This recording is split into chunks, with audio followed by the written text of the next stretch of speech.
Parle-G biscuit packet ఎంత ఉంటుంది? ఒక 5 రూపీస్ లేకపోతే 10 రూపీస్. అలాంటి పార్లేజీ బిస్కెట్ ప్యాకెట్ 2400 రూపాయలు కాస్ట్. నమ్మరా? ఇదైతే చూడండి, గాజాలో 2400 రూపాయలకి పార్లేజీ బిస్కెట్ ప్యాకెట్ని కొని ఒక తండ్రి తన పిల్లకి ఇవ్వాల్సిన సిచ్యువేషన్ అనమాట. మీకు ఆ వీడియో చూపిస్తాం. ఫస్ట్ అయితే చూడండి, ఇక్కడ ఒక తండ్రి తన కూతురికి కావాల్సిన లేకపోతే ఇష్టమైన పార్లేజీ బిస్కెట్ ప్యాకెట్ని 2400 రూపాయలు కొని ఇవ్వాలి. అండ్ ఇది సిచ్యువేషన్ ఎట్లా వచ్చిందంటే, మనందరికీ తెలుసు ఇజ్రాయెల్కి గాజాకి మధ్య యుద్ధం జరుగుతుంది. గాజా అంటే ఏంటంటే, ఇప్పుడు మీకు వీడియోలో అయితే 3 ప్లేసెస్ కనబడతాయి: గోలన్, వెస్ట్ బ్యాంక్, గాజా. అక్కడ గాజాలో హమాస్ అని చెప్పని ఒక టెర్రరిస్ట్ ఆర్గనైజేషన్ ఉంది. Terrorist or militant organisation, whatever it maybe. ఆ యొక్క మిలిటెంట్ ఆర్గనైజేషన్తో అయితే, హమాస్ అనే మిలిటెంట్ ఆర్గనైజేషన్ ఇజ్రాయెల్ అయితే గత సంవత్సరం నుంచి పోరాడుతుంది. సో ఆ హమాస్ అనే టెర్రరిస్ట్ని అంతం చేయడానికి మొత్తం ఇప్పుడు మీరు వీడియోలో చూస్తున్న విధంగా మొత్తం గాజాని మొత్తం ఒక రకంగా బాంబ్ చేసేసింది.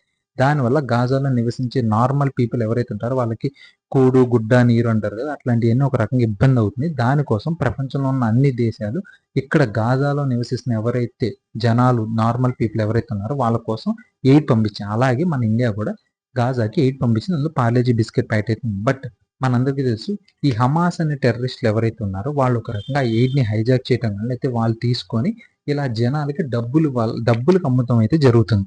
సో ఇదే దీనివల్ల ఇది మీ ఒక రకంగా చెప్పాలంటే వారి యొక్క యాక్చువల్ ఫేస్.